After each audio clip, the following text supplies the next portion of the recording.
Why would I make them so uncomfortable? It probably has to do with your reputation. They feel your methods, your theories are... Spooky? Do you think I'm spooky? His face was so blank and expressionless.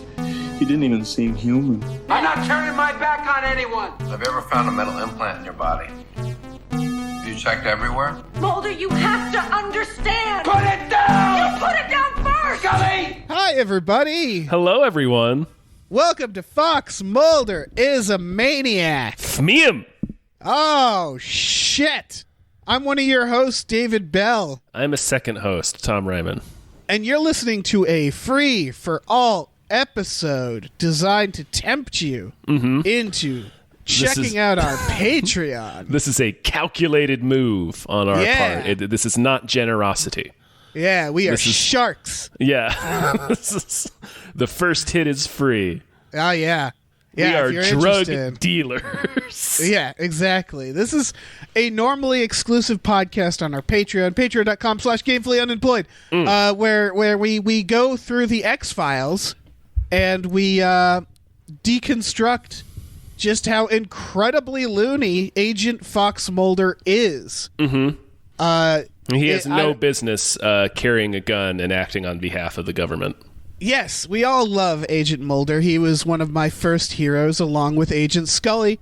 But watching this series as an adult with even like casual knowledge of how law enforcement works, it's extremely clear that Agent Mulder is not good at his job and should in fact be in jail. At the very least. At the very least, yeah. There are other things there are other punishments.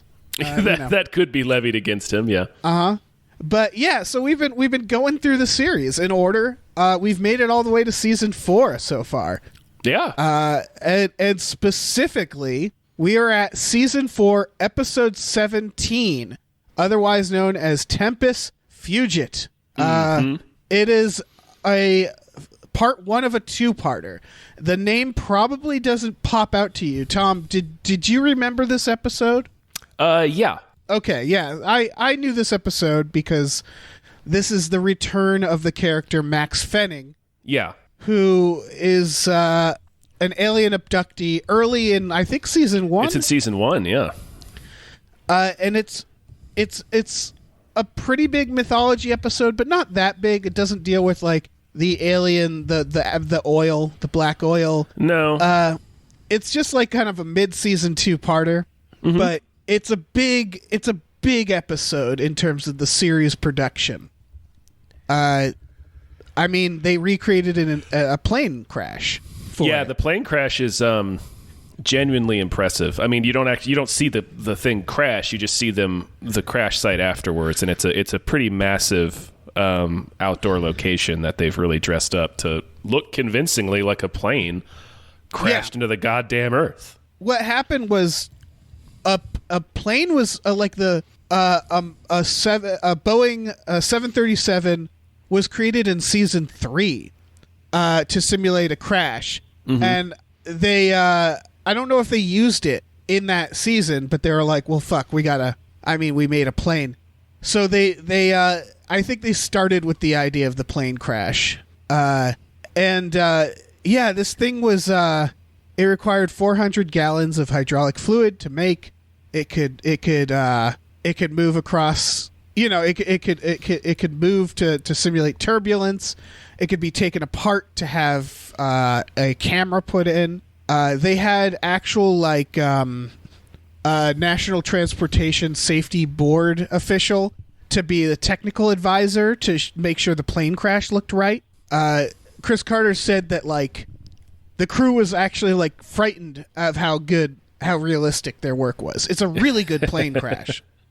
Yeah, no, it looks great. Yeah, Chris Carter had to go against Fox constantly because of the budget of this episode. So yeah, it was a big deal. It also has a very, funny story in the making of, which is that the guy who played Max Fenning, Scott Bellis, it was the episode Fallen Angel, by the way, in the first season. Yes, that's right. since that episode, he had auditioned for other roles in the show. You know how, like, they used Krychek. Krychek, yeah. And then, like, Nicholas Lee, they used him as a non-Krychek role, and then he eventually got a role. So, like, Scott Bellis wanted that, and they kept telling him, like, you're kind of too memorable as Max. We don't know if we can use you. And then for this episode, they wanted someone to die in the plane crash that Mulder knew, and I guess Bellis learned through David Duchovny that they were making a 2-part Max episode. And he was so excited. And the reveal is that Max dies in the first act of the first episode here. Yeah, Max dies in the first 5 minutes. Yeah. And it's not even clear. This episode has always been a little confusing because when he gets abducted at the end of Fallen Angel, it seems pretty final. Right. It feels like he doesn't come back, but I guess he did. Apparently he just came back. And he was fine. And he's just been doing all kinds of UFO research. Mulder never followed up on him, I guess. Nope. Never looked back into him. He just assumed he was in the stars with the saucer people. There's some good, just talking about the episode in general, there's some good side characters in this. There's the guy, the sleaze on the plane right away. Yeah. Who's like checking out the flight attendant. And is like scared of flying. I was expecting him to tell Max to take off his shoes and feel the rug. And make fists with your toes. Yeah, he's just like that. He's on like his third scotch and soda. Yeah. He's a real sleaze. He's a real fucking sleaze. He's a real fucking icon of air travel. Yeah. Then there's also the guy, the assassin on the plane, who's going to kill him mid-flight, which is very ballsy. He's just going to walk up and shoot him in the middle of the flight. And then what? I don't know. Does he have an exit strategy? Is he going to skydive? Hopefully. I don't know. It's funny because another side character, Mustache Assassin, yeah, is like has either infiltrated the crash investigation team or was already always a member of it. He just happens to be an evil member. I think he was like he's an authority. He looks like a saxophonist for Huey Lewis in the News. Mm-hmm. Like he's perfect. He looks like a 4th grade math teacher. Yeah. He recovers the guy's plastic John Malkovich from In the Line of Fire gun after the plane crash. So it's like it seems like they were still. It makes it really confusing because it's like, okay, so what if the plane hadn't crashed? Right. Like, were you still going to try to cover up that Max was assassinated on the airplane? Because I don't see how you were going to do that. Like, what was their plan going to be? It had to be skydive. Either that or he was like, I'm going to shoot everybody on this plane. Or like, I don't know what. Or was he just going to stand there and just be like, what? Yeah. Someone want to do something? I just shot this man. Yeah. And we're all going to take this flight together now, and then I'm going to get off. Yeah, that's the only other explanation is that he was just going to be, he was going to take the fall, and then either they'd bust it, he'd get like busted out and sort of disappear into the system, or he would just take the fall. Right.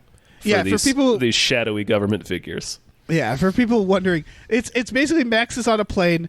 There's an assassin. He builds a plastic gun in the bathroom mid-flight and seems like he's about to shoot Max, and then aliens come and abduct Max and crash the plane. Yeah, that's or how this opens. They try to abduct Max and the plane crashes. Right, yeah, they don't do a great job. They really fuck it up. Later in the episode, they abduct Max's sister, who's the one who brings this to Mulder and Scully. Mm-hmm. And I want to do a shout out to the angry hotel owner who thinks that her guest, the sister, did the thing to the room herself. Yeah. She gets abducted in the hotel. Yeah. And the room is trashed, and the hotel room owner who goes to Mulder and Scully because it's in their name, and she's like, look what she did. And the door has been blown off the hinges. And she's like, look at the mess she made. And it's like, what do you think she did here? Yeah, it's like, I think she was kidnapped. Like, not even bringing aliens into it. Like, the door has been ripped off of the hinges. Yeah. And like the room is trashed. It's like, I think somebody did this to her. Hotel owner's like, your guest was clearly the Hulk. and did not respect my room very much. Yeah, the It's hotel very silly. The hotel manager is just what a hero in this scene. Like, she's so pissed at Mulder. Yeah, Because she's like, at one point she says, my insurance isn't going to cover this. I'm like, won't it? hey, Like, isn't this what it exists for? she is not in the least concerned that a clear crime happened in her hotel. Like, a violent felony has occurred. She thinks that this woman trashed her tote room to the point that she blew the door off the hinges. Right, because, like, Mulder's looking at it, and it's like, not only has the door been ripped out of the frame, but it's also, like, melted from extreme heat. Yeah. Like, My God. it's like, she trashed her room. It's like, I think somebody suicide bombed her. Yeah. I think you need to call the police. Yeah. She doesn't even call the cops. No, she's just bitching at Mulder for, like, somebody's going to pay for this room. Yeah. Oh, my God. And we also have to talk, of course, about the death of Agent Pendrell. The death of Agent Pendrell. So, for people who need to catch up, Agent Pendrell has been with us since the first season, I believe. I'm pretty And sure, yeah. They go to him every now and then when they need help. Usually like forensics help or something like that. Yeah, he's like a lab guy. And the running gag is that he clearly is in love with Scully. He's constantly like trying to flirt with Scully, and he just passes right through her like a ghost. She does not think about him at all. No, To the not point really. to the point that Mulder teases Pendrell about it. Like, everybody knows Pendrell loves Scully. He's kind of a little wiener, but he's not a creep. He's trying to be as nice as he can. But he ain't giving up. He's not giving up. Mm-mm. And this episode takes place on Scully's birthday, or like her birthday week. I can't imagine it takes place in one day. And at the end of the episode, she has, for some reason, brought a man she's trying to protect from the government to the bar that Pendrell happens to be at. Yeah. And he's like, "Hey, Scully, happy birthday!" And he's so happy. And he's like, "Let me buy you a drink." And she's just not having it because she has her own thing going. And then she's like, and then he notices that she's with the witness and thinks she's on a date. So he's like, "Oh, you're with someone. Well, that's okay. I'll buy him a drink too." Like, he's trying so hard. And he likes Scully so much, and he's gonna buy her and her date a drink. And he just thinks she's cool. And then a guy walks in, the fourth grade teacher, mustache assassin. Yeah, the mustache assassin. He tries to shoot this guy and ends up shooting Pendrell, and Pendrell fucking dies in Scully's arms, forever rejected, and he's never mentioned again in the series. Forever scorned. Fucking Agent Pendrell. Yep, like some medieval folklore love story. He dies in her arms, and she never thinks of him ever again. Nope. And this is the last we hear of Agent Pendrell. Mm-hmm. It's sad. It's a saga that has ended in this episode. this chapter of his life has come to a close. He dies thinking that Scully was on a date with somebody else, and he was randomly shot. He's confused, and then and that's it. That's it for Pendrell. Mm-hmm. It's a shame. Oh man, what a saga! What a saga! I was rooting for him, but you know. Yeah, it's like the episode he decides to get a little more aggressive. That's the thing. He's like, "This is a new me." Yeah, I'm going to tell Scully how I feel, and then the last thing he sees is her face as he's dying from a gunshot wound because of her. Yeah, he will never understand what's happened to him. Yeah, he will never understand. Oh man, so yeah, it's a big episode. Should we get into it? Should we get into our first section? I think we probably should, yeah. All right, folks. Our first section is World's Luckiest Detective. We're going to talk about all the times that Mulder lucks into clues, because he does that a lot. Yes, he trips ass over elbows into clues all of the time. I mean, this episode begins with Scully saying about the crash, they're going to be lucky they can ID half the bodies. Mm-hmm. And in that same conversation, like, the assassin is found intact. Max is eventually found intact. Max's seatmate. Yep. Everybody is found. Yep. Everybody, the people they need to be found are found. Yeah. There's stuff on their body. Like, they have their clothes on. They have evidence on them. They have watches. Their wristwatches are intact. Yeah. Everything is found, so it's fine. It's all fine. Yeah.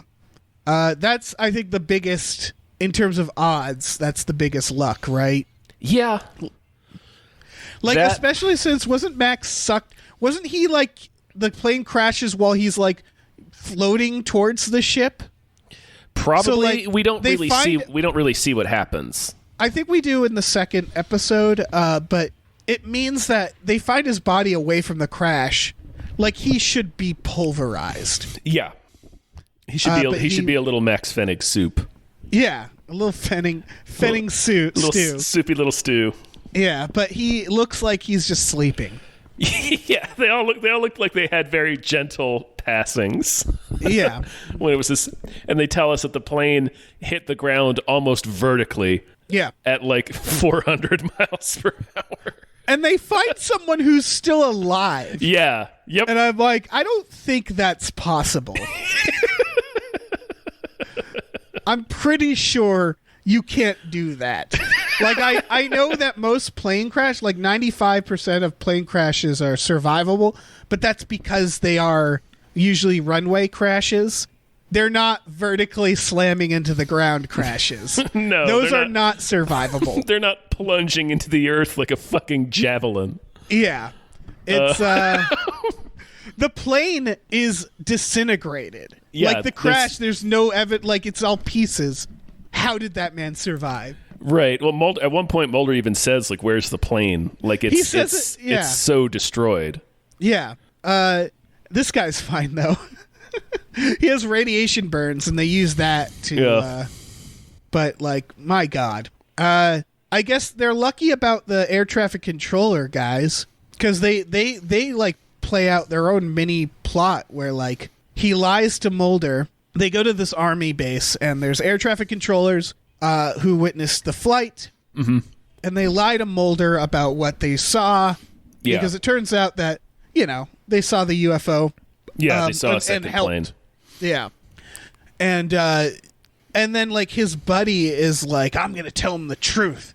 And he's like, no, don't you fucking tell him the truth. And then he finds his buddy shot in the head, having, I think, taken his own life. No, I mean, I think that was like, I think he was suicided because he's been shot. Like, he finds his buddy sitting in a chair with a gun in his lap, but he's been shot in the center of the forehead. That's not generally how people shoot themselves in the head. It's an awkward place. Yeah. And, like, he's holding the gun. So, like, he's clearly been suicided, I guess. Yeah. But I just thought, like, well, the person who did that is not a good assassin then. Well, unless the point of it is, well, the army is going to rule this as a suicide. But it clearly isn't, and we all know it. We wanted you to know that it wasn't. Side note: it's weird that he couldn't tell he had been shot until he turns him around. Yeah, because I don't think bullets do gentle things to the back of heads, but he had to turn him around to figure that out. Yeah. Yeah, and I don't know where that assassin went. Why he isn't shooting the other guy. But somehow that guy survives this weird assassination. Yeah. And he confesses. He just goes to Mulder and confesses. So that's lucky. Yeah, it's lucky that they found a military guy who suddenly has a conscience flare-up. Yeah. Go on. I guess they're lucky that the guy who's, like, the head of the investigation is still allowing them to hang around. Yeah, like he's still listening to them when they bring him this guy, and he says there was two aircraft.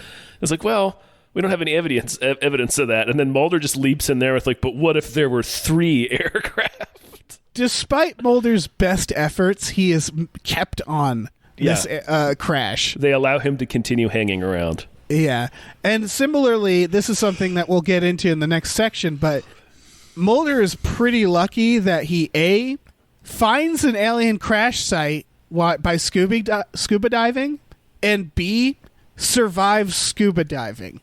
Yeah, we'll talk about that. Yeah. We will talk about We're going to talk about that. But he, just the abridged version, Mulder jumps in a lake to find a crash site, finds it on his first shot. Mm-hmm. In a giant lake.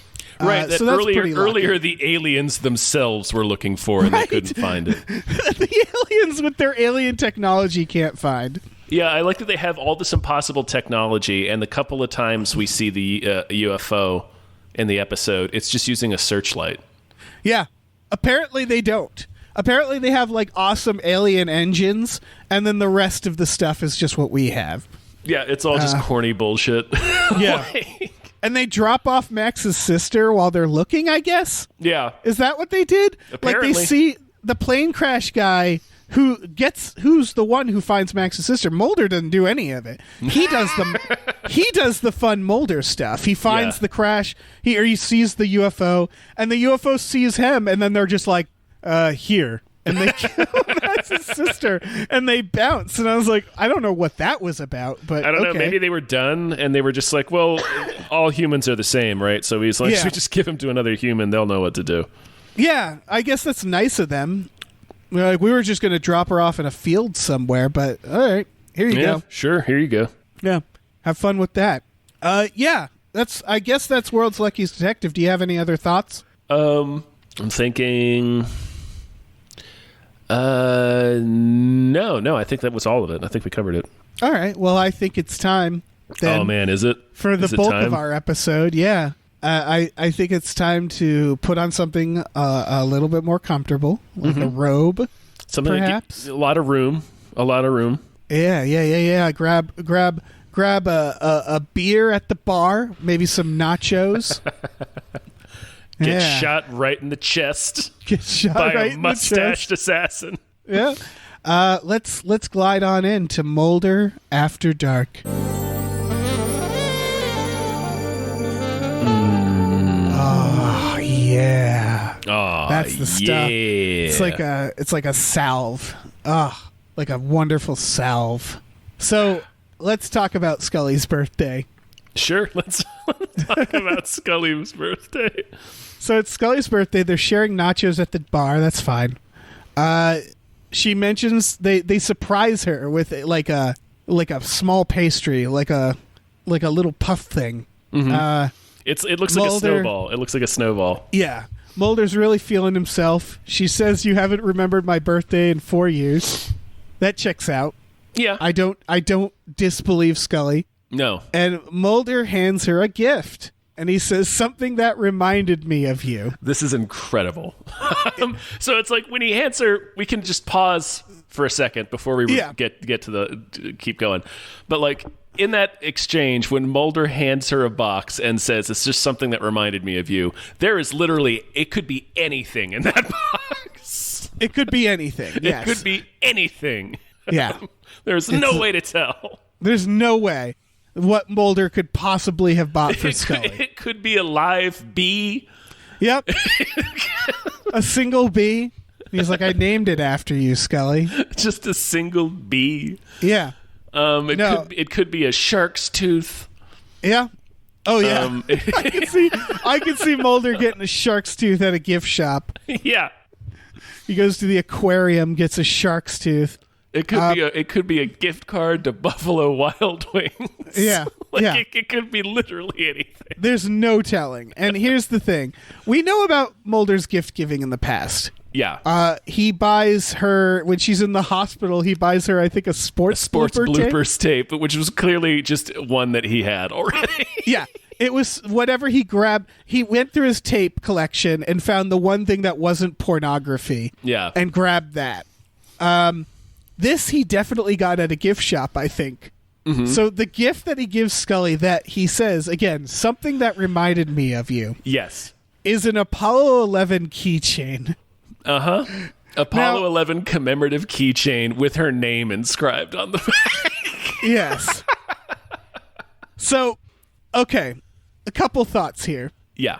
One, if you know anything about this series, you know back in the episode Space that it's revealed that Mulder is a big space geek. He loves NASA. He's like a loves 12-year-old NASA. boy for NASA. In his office, he often has just like random pictures of space on his walls.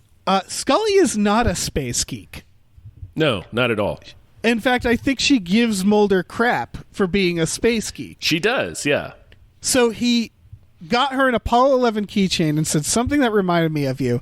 And like you said, it has her name on it. Is it her first name? It's unclear. We don't really see it. He just says it has your name on the back. Okay. Because you know how in gift shops they sell... Yeah. I'm assuming that's what it is, yeah. Yeah, I'm assuming it's Dana because I'm guessing they don't have Scully ones at gift shops. Unless it's like Bort. Unless this is just a thing that they have. So when he says, this is something that reminded me of you, what he's actually saying is sometime in the last month, he was at probably they were in California and he stopped at the Jet Propulsion Laboratory, or he did another NASA tour. Somewhere down the line, he was at like a science museum, and he saw the keychains, the personalized keychains, and saw the name Dana and said, "Oh, that reminds me of somebody," and bought it. Right? Yeah, that's what it's got to be. That's the only thing it can be because Scully is not interested in the Apollo program. She doesn't care about NASA. She's not a space geek. Like, none of that has anything to do with any aspect of her personality or interests. So Mulder bought her a gift that is just something he liked that had her name on it. It had her name on it. That's the only reason he bought it. He was like, oh, this made me think of you because it literally has your name on it. What an incredible gift. And we're in like the first 5 minutes of this episode now, and Mulder is already the first. Yeah, this is Oh man, butter, and she acts like she's like, oh, thanks, Mulder. It's like a kid making his mom something on Mother's Day, like earrings out of Play-Doh, and she has to act like she loves it. Yeah, exactly. It's that. Yeah. But then her birthday is quickly ruined by Mulder's alien bullshit when Max's sister shows up. Scully thinks it's a stripper, which is good gag. I also so they learn about the plane crash. They go to they somehow worm their way into this plane crash investigation. They just insert themselves into the briefing. Yeah. They enter a room filled with, I don't know, like 50 people. Yeah. Yeah. And I'm not over exaggerating. It's a plane huge, crash sized room of people. Yeah. It's people, there's so many, and there's one guy telling everybody what to do. Yeah. And it's very serious, and it's very important. Yeah. And then he's like, okay, let's go, everybody. And everybody starts to leave, and Mulder speaks up. Mulder opens his mouth. Yeah. And nobody knows who he is. He says he's from the FBI, right? Yes. And he says, like, is there any evidence that the plane was shot down? Yeah, the plane was forced down, is what he says. Forced down, yeah. And they're like, no, why? And he says, and I wrote it down, there was a passenger on that plane who is well known to our government as an alien abductee. And the room laughs at him. And Scully looks so embarrassed. Yeah. And if I was that guy, there's a lot here. Because he's the FBI, right? Right. Well, the opening of that interaction is Mulder brings up, have you found anything to suggest that the plane was forced down? And this guy who is the leader of this investigative team has to respond to that as like, well, no, we haven't found anything, but like, you're an FBI agent. Yeah. So he's like, do you guys have something that suggests that? You're the FBI. Why are you here? Yeah, clearly the FBI wouldn't just show up at this unless there was something to that effect. What is it you've got? And then Mulder responds with this fucking salvo, which is one of the passengers is an alien abductee. But he also says well known to our government as an alien abductee. To which I would be like, wait, what are you trying to tell me, FBI man? Are you hold on. Are you saying you did this? Wait, are aliens real? Like, is this common knowledge? He eventually asks him, is this the official FBI position? First, in the funniest way, he says, your name's Mulder, right? He goes, Mulder. your name's Mulder? And he's like, And he goes, is this official FBI position? And yeah, and Mulder has to go, no. He has to very sheepishly look back at Scully and then be like, no. Yeah, and then he should be like, okay, well, I'm going to make a few calls and I'm going to never see you again. Because this is a fucking clown show. He also says he identifies Max as a multiple abduction victim. Yes, what is known as a repeater. What is known to who as a repeater? Yeah. What's known in the alien biz as a repeater? Who is slinging this lingo around, Yeah. you absolute maniac? A repeater, you see, because it repeats. You get it? And everybody is just trying to do their fucking job. And I can't stress enough, it's filled with people, this room. Yeah, they're about to embark on what is going to be, I don't know, probably 40 hours of just gathering up body parts and picking through a horrible wreck site. And then they got this bozo coming in here. Yeah. Just yapping about aliens. Talking about aliens like it's a shorthand that people recognize. Yeah. And he's also like, he spends the rest of the episode wandering this wreckage, mumbling about aliens. Mm-hmm. That's all he does. And he's so mad that they're not going to tell everybody that it was aliens. He keeps being like, they're going to cover it up. Meanwhile, he's in a warehouse with bodies where family are like crying over the bodies. Yeah, they're having people come in and identify these just destroyed remains of their family members. And Mulder's like, when are you going to tell these people that aliens killed their family members? He's a fucking just wandering around talking about aliens, weirding out everybody. He's a real pestilence in this investigation. He really is. They're like right away. Like when he asks, "Where's the plane?" that you mentioned, he asks it like it's suspicious. He's like, "Where's the plane?" And it's like, "Well, it's a plane crash." Mulder. There's the tail over there. Like, yeah. Then he goes, "You know what I think, Scully? I'm gonna tell you." Right, like she doesn't respond, so he has to say. He says, "I'm gonna tell you," which is very funny because Scully doesn't need the answer. She's like, "Yes, I know what you think." Yeah, I know what you think. I've been your partner for like 5 years. I know what you're gonna say. And he says, "I think Max was abducted." And as he's talking, Scully keeps going, "Mulder," and he keeps interrupting, just trying to calm him down. And then they find out Max is dead. Mulder's eyes gloss over, and he says, "Still no explanation for this crash," and walks away. Yeah, and it goes away to pout. Yeah. He is on fire in this episode. On fire. He's a real gremlin. Yeah. He doesn't stop. When that lady is complaining about her hotel room, he says, "Does your policy cover acts of extraterrestrials?" And Scully has to just be like, "Anyway, we're gonna go." Like he keeps doing that. There's when they talk to the air traffic controllers, and he goes, "There's something else you're looking for?" He goes, "About 9 minutes." And Scully has to be like, "We've been traveling." Right? Yeah. She's like, "We're tired. Don't worry about it."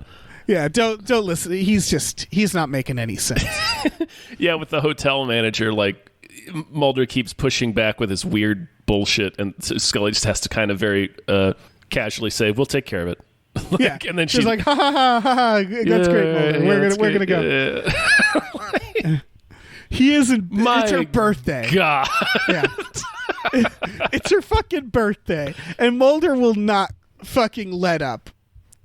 He's at an 11 the whole episode. Yeah, no, he never lets up. Mulder doesn't take a day off. Yeah.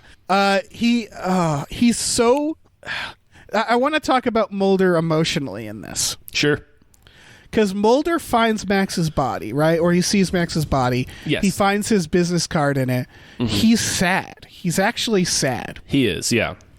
Back in the episode Ghost in the Machine, Mulder's ex-partner dies in a horrible... oh, man. R.I.P. elevator. Agent Jerry LaManna. Yeah. And Mulder does not care. Mm-mm. And I bring this up only because he's sad that Max is dead. I don't think it's because it's a person that he knows. I think he's thinking about all the cool alien stuff Max could have told him. 100%. Yeah. He's sad over all the alien stories Max might have shared with them. Right, because Mulder doesn't grieve people. And in fact, later, when Max's sister is abducted, Mulder smiles. Yeah. And he He's says it must happy. run in the family. Like, he's like, oh, good, I have another UFO buddy. Yeah. When the aliens close a door, they open a window. Yeah, exactly. He's so happy that the aliens are back, despite the fact that this woman has been abducted. Right. And then this poor plane guy has to get sucked into this bullshit and tell him, like, there's things I can't explain. And he's rock hard in that scene. Yeah, he is. He's, oh my God. Yeah, this plane guy, he's just trying to conduct a grisly but very thorough, very fact-based investigation that they do when planes crash. Right, and Mulder is just won't get out of his Mulder life. is cartwheeling through this thing. Yeah. Just yelling about aliens to whoever will listen. There's grieving families. Like that. There was a point where, like, the plane crash authority guy is, like, watching the grieving families and then sees Mulder, like, slowly wander his way up to one of them. And he's just like, nope. No. Just to go and intercept him real quick. Yeah. It's like, you're not fucking talking to that person. Nope. Get the fuck out of here, Mulder. I know what you're going to ask them. Yeah. Does your husband have a history of alien abduction? Oh my God. We also get a little Mulder's. I think we get a scene where Mulder's on speed in this. Is that where he's listening to the flight recorder and rocking back and forth? Yes, it is. like he's jamming out. Yeah, I don't know what he's going to get from it, but I guess he does get something. He calls Scully. He's in his hotel room. Scully's in hers. He calls Scully listening to a flight recorder that he's already heard over and over, and he's like, Scully, I need you to come over here. And Scully says, we've been up for 36 hours, Mulder. And he goes, I know. I just need you to come over and listen to this real quick. He's so incredibly on speed in that scene. Yeah. His speed addiction is laid bare in this episode because he is rocking out to this flight recorder. Been awake for 36 hours. That Scully is aware of. Yeah, that Scully is aware. It's entirely possible he did not sleep for the full day before they began this adventure. Right, she's just seen Mulder for 36 hours. She can confirm that he has not slept for the past 36 hours. Anything beyond that, she was not able to verify. Oh my God. We haven't talked about the car chase. Oh yeah, where he just drives straight in an airplane. He sure does. Mulder plays chicken with an airplane in this episode.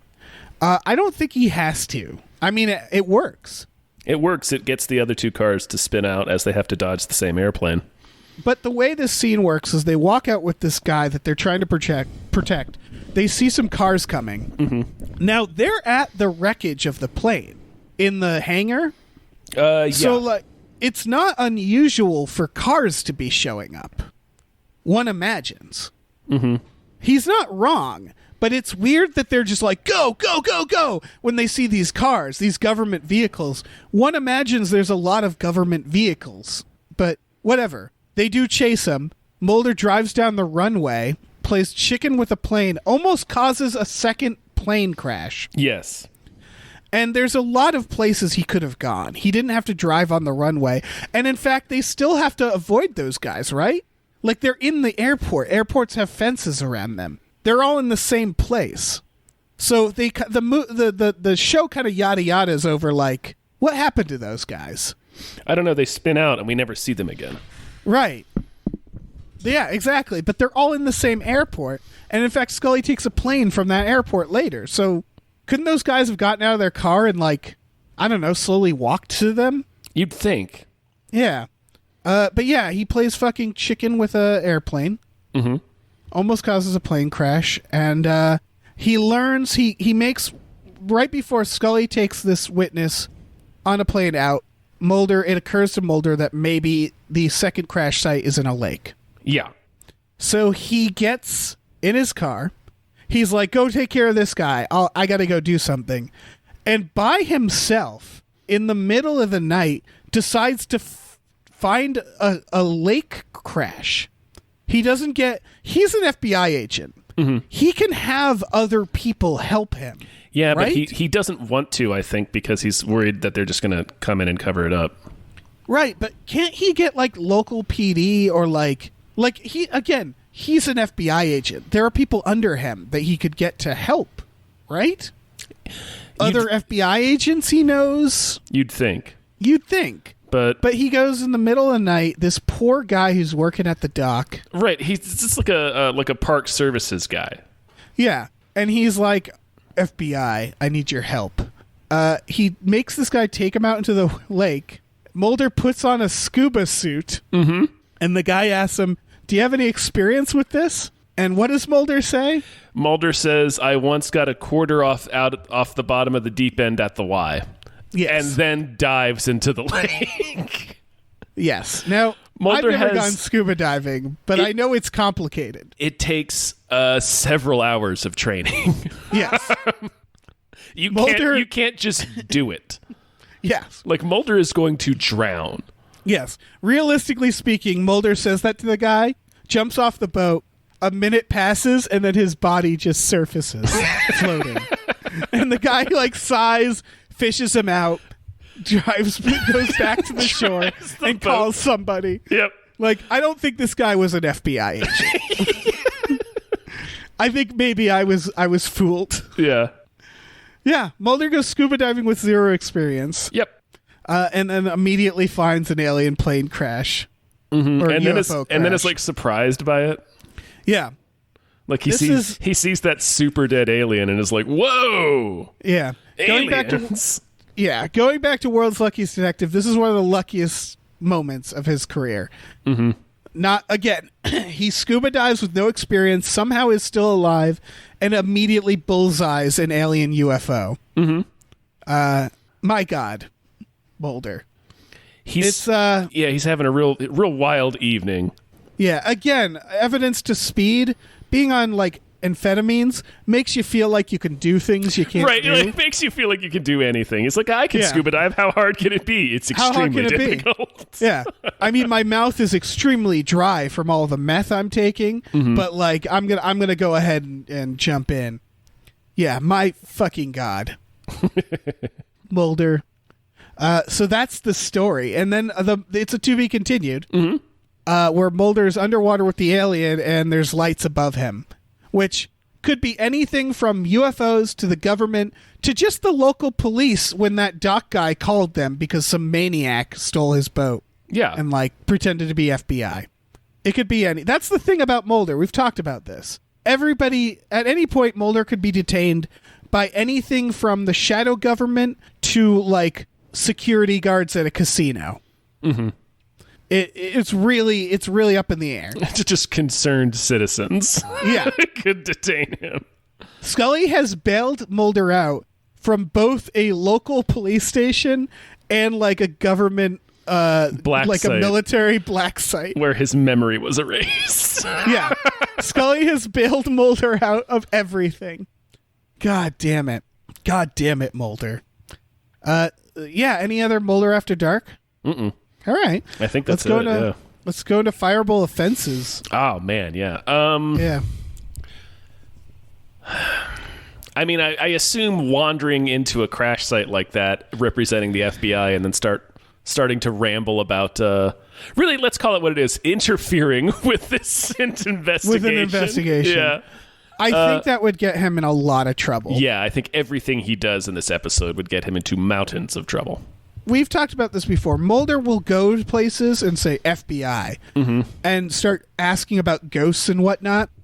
And no one has any idea that he's not there on any official capacity. No, he just shows up. Yeah. And I get it. Like if I was in the FBI and I got like pulled over, I'd whip out my badge, you know? Every now and then, like if I was trying to take outside snacks into a movie theater, I'd whip out my badge.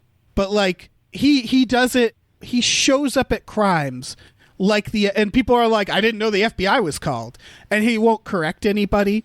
So like there should be a lot of times where Skinner's like, Mulder, I need to talk to you.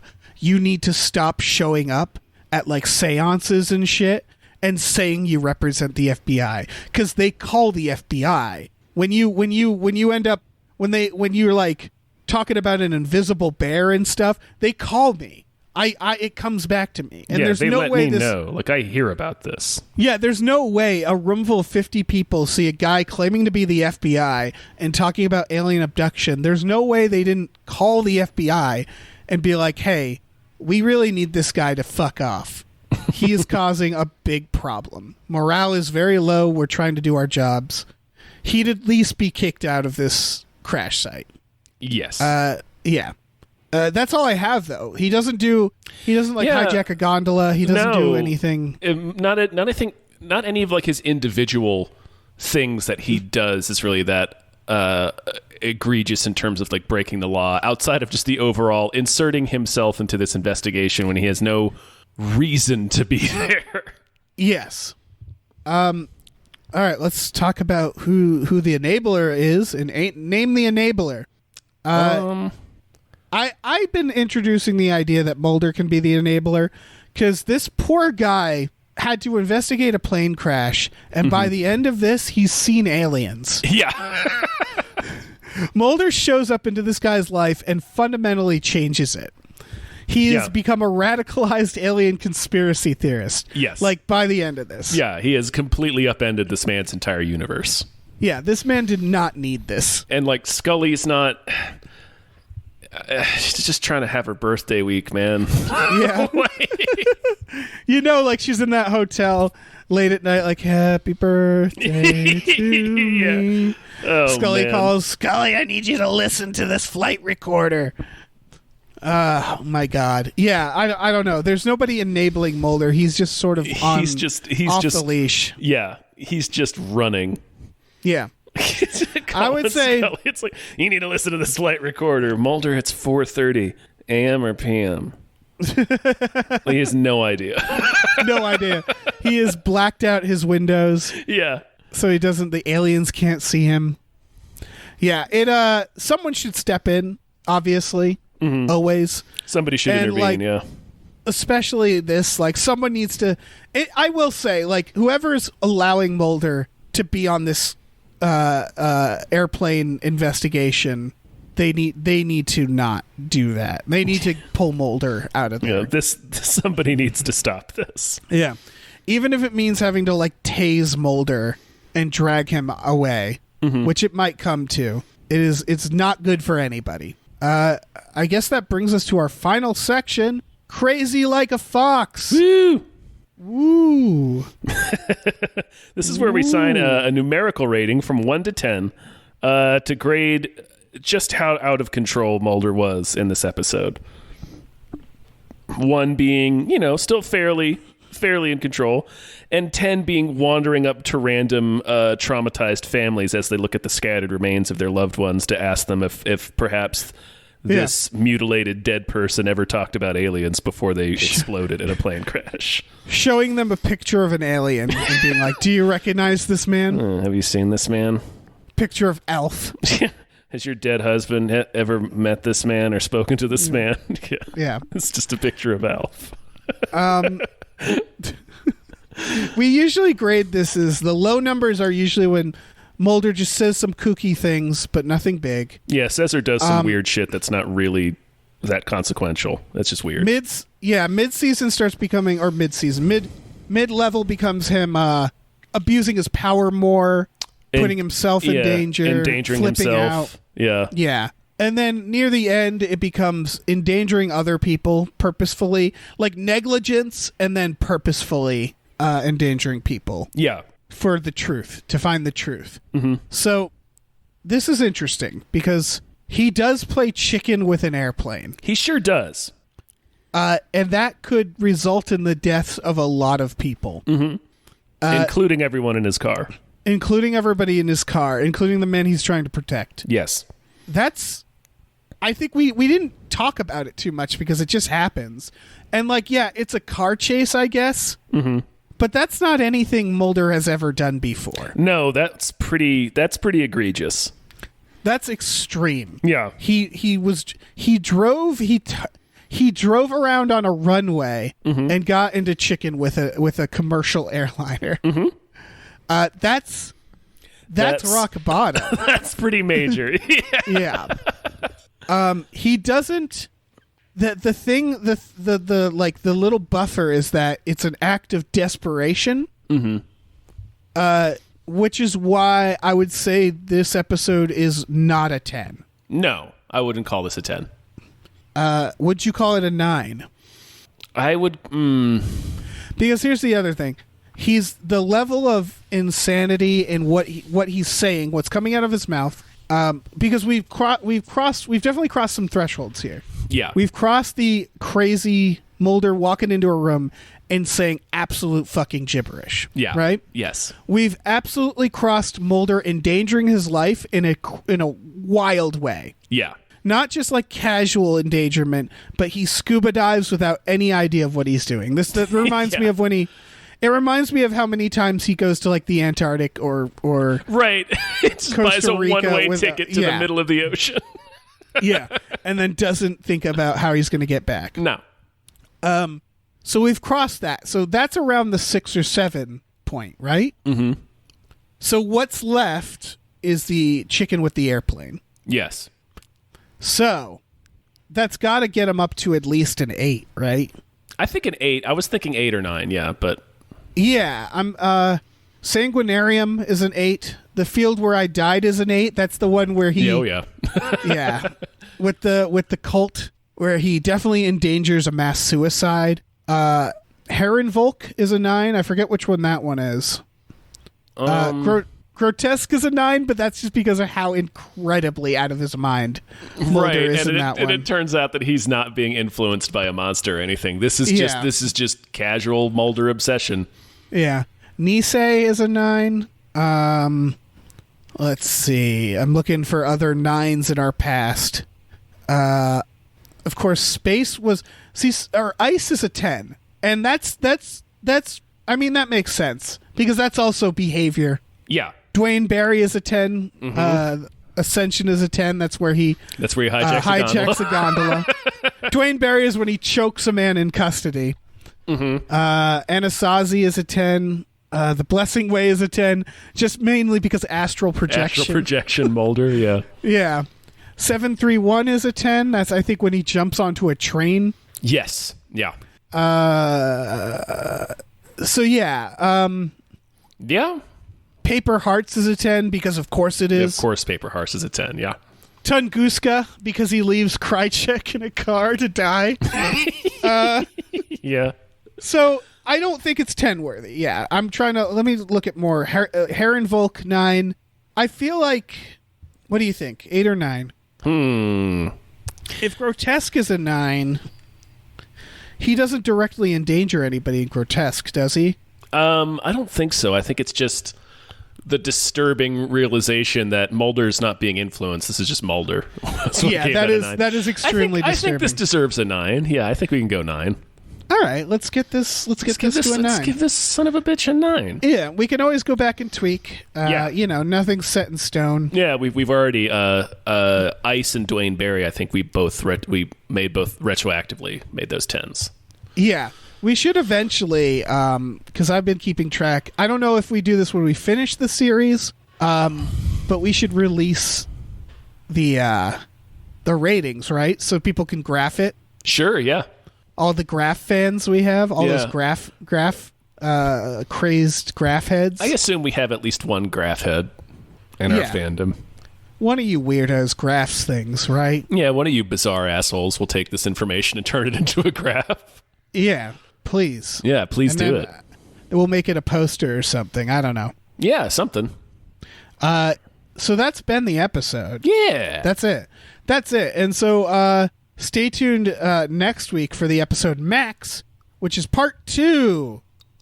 And we got many more. We got tons more on the horizon here. So people should check out our Patreon, where we have Small Potatoes is coming up soon. That's with the Shapeshifter. That's going to be fun. We're going to get into Zero Sum, into Skinner's mysterious. Oh yeah. Cover up. Getting to that There's a lot Skin going Man, on. yeah. And we're almost at the end. We're almost at the end of season 4. Yeah, we've got 6 or 7 episodes left. Something like that. So yeah, if you're interested, you should check out our Patreon, patreon.com/gamefullyunemployed. Along with this show, we have another exclusive show called Tom and Jeff Watch Batman. That's right. Which is Tom and Jeff, Jeff May. It's me and Jeff May watching comedian all Jeff kinds May. of Batman. Yeah. We've done a lot of the movies. We've done the original animated series. We're on the Justice League animated series right now. There's a never-ending well of Batman media for us to watch and then talk about. Right, and if you ever run out, you just watch something else. Yeah. Let's watch X-Men. It'll become Tom and Jeff Watch X-Men. I don't know. New series. So yeah, check out our Patreon. We watch movies with people every Friday night. That's at a certain tier. There's tiers where you can produce your own podcast. Mm-hmm. There's a bunch of stuff. Check it out. Yeah, check it out. We also have a store at tpublic.com/stores/gamefullyunemployed, where you can check out t-shirts, masks, mugs, stickers, all kinds of stuff, including a couple of cool Mulder things. Yeah, Starlene Hodge made a poster for us. Mm-hmm. It's the Always Sunny meme, but with Mulder. Yeah. It's perfect. It's pretty cool. Yeah, it's a have it gorgeous on my wall. piece of art. Yeah. Yeah. So yeah, check that out. And enjoy your Mulder day. Oh, always.